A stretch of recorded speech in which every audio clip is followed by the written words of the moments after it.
வணக்கம். மற்றொரு காணொளியில் இணைந்திருக்கின்றோம். அந்த வகையில் மிக முக்கியமாக தற்போது உலகளவில் இடம்பெற்றிருக்கக்கூடிய மிக முக்கியமான விடயங்கள் தொடர்பாகத்தான் பேசுவது வழக்கமாக இருக்கிறது. அந்த வகையில் அமெரிக்க ஜனாதிபதி டொனால்ட் ட்ரம்பினுடைய சீன விஜயம் குறித்து தான் இந்த பதிவில் பார்க்க போகின்றோம். குறிப்பாக அமெரிக்காவினுடைய ஜனாதிபதி டொனால்ட் ட்ரம்ப் மற்றும் சீன ஜனாதிபதியான ஷி ஜின்பிங் ஆகியோருக்கு இடையில 2 நாள் உயர்மட்ட உச்சி மாநாடு பெய்ஜிங்கில் நடைபெற்றிருக்கிறது. இந்த சந்திப்புகள் இரு நாடுகளுக்கும் இடையிலான உறவில் ஒரு வரலாற்று மைல்கல் என்று சொல்லி வர்ணிக்கப்பட்டாலும் பெரிய அளவிலான ஒரு வர்த்தக ஒப்பந்தங்களோ இல்லாட்டி அது குறித்தான ஒரு அதிகாரப்பூர்வமான அறிவிப்புகளோ தற்சமயம் வரை வெளியிடவில்லை என்றுதான் சொல்ல வேண்டும். பெய்ஜிங்குக்கு புறப்படும் போது செய்தியாளர்களிடம் பேசியிருக்கக்கூடிய அமெரிக்காவினுடைய ஜனாதிபதி டொனால்ட் ட்ரம்ப் இந்த பேச்சுவார்த்தை மிகவும் வெற்றிகரமாக அமைந்ததாகவும் இரு நாடுகளுக்கு இடையிலான சாதகமான பல ஒப்பந்தங்கள் எட்டப்பட்டுள்ளதாகவும் தெரிவித்திருந்தமையும் குறிப்பிடத்தக்கது. இருப்பினும் சீனா தற்போது தொடர்பில் இதுவரையில் எந்தவிதமான ஒரு விரிவான விளக்கங்களையோ அல்லது ஏதாவது ஒரு அறிக்கைகளையோ தற்போது வரை வெளியிடவில்லை. இந்த முக்கிய பயணத்தில் எலான் மாஸ்க் மற்றும் ஜென்சன் சீவாங் உள்ளிட்ட 30க்கும் மேற்பட்ட அமெரிக்க முன்னணி நிறுவனங்களுடைய தலைமை செயல் அதிகாரிகளும் ட்ரம்புடன் பங்கேற்றிருந்தமை குறிப்பிடத்தக்கது. குறிப்பாக கடந்த 10 ஆண்டுகளில் இல்லாத வகையில் அமெரிக்காவினுடைய போயிங் நிறுவனத்திடமிருந்து 200 விமானங்களை வாங்க சீனா ஒப்புக்கொண்டுள்ளதாக தகவல் தெரிவிக்கின்றது. இந்த தகவலை ட்ரம்ப் தான் தெரிவித்திருக்கின்றார். மேலும் இரு நாடுகளுக்கு இடையிலான வர்த்தக சிக்கல்களை கையாளவும் வரி தொடர்பிலான பேச்சுவார்த்தைகளை முறைப்படுத்தவும் ஒரு புதிய வர்த்தக வாரியத்தை அமைக்கவும் இரு நாட்டு தலைவர்களும் உடன்பட்டிருப்பதாகவும் கூறப்படுகின்றது.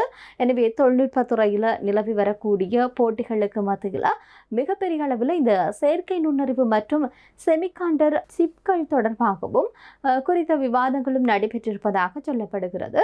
எனினும் அதிகாரப்பூர்வமான தகவல் இதுவரையில் எவ்வாறான ஒப்பந்தங்கள் கைச்சாத்திடப்பட்டது தொடர்பான முழுமையான விவரங்களை சீனா தற்போது வரை வெளியிடவில்லை. அதே போல ஈரான் போர் காரணமாக இந்த ஹார்முஸ் நீர்ணய பகுதி இருக்குதானே, அந்த பகுதியில் ஏற்பட்டிருக்கக்கூடிய பதற்றத்தை தணிப்பதற்கும் சீனா தன்னுடைய செல்வாக்கை பயன்படுத்த வேண்டும் என்று சொல்லி அமெரிக்காவுடைய ஜனாதிபதி டொனால்ட் ட்ரம்ப் கேட்டுக்கொண்டதாகவும் அங்கிருந்து வரக்கூடிய தகவல்கள் தெரிவித்து நிற்கின்றன.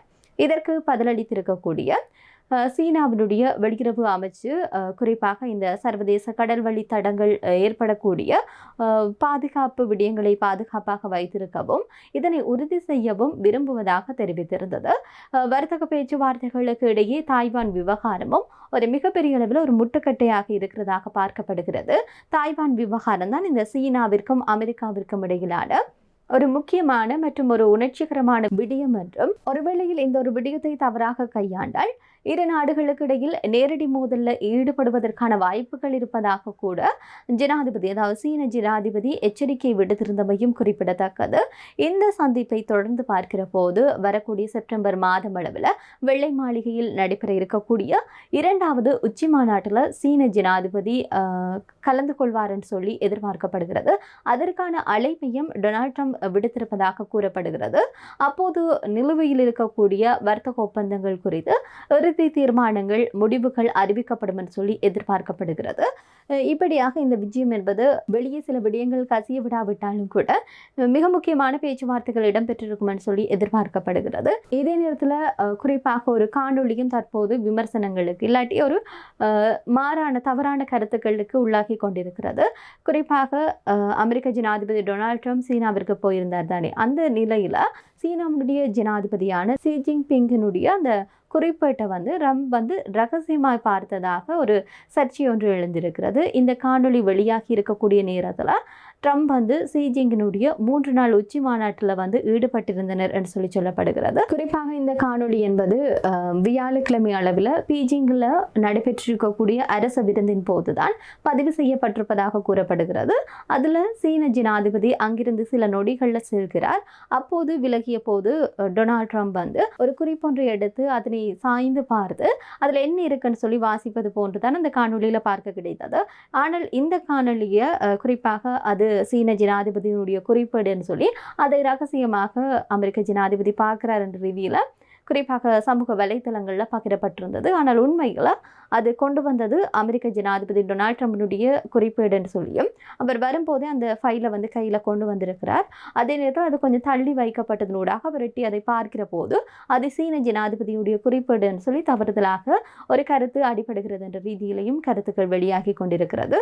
எனவே மிக முக்கியமாக இந்த பயணம் குறித்தான விரிவான தகவல்கள் இனிவரும் காலத்தில் முழுமையாக வரும் என்று சொல்லி எதிர்பார்க்கலாம்.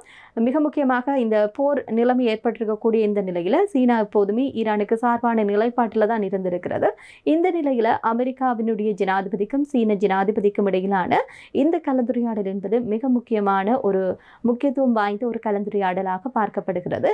இதன் அடுத்த கட்டம் போர் நிலைமைகள் ஏதாவது ஒரு தாக்கத்தை சாதகமான நிலையை ஏற்படுத்துமா என்பதை பொறுத்திருந்துதான் பார்க்க வேண்டும். மற்றும் ஒரு காணொளியில் சந்திப்போம். நன்றி.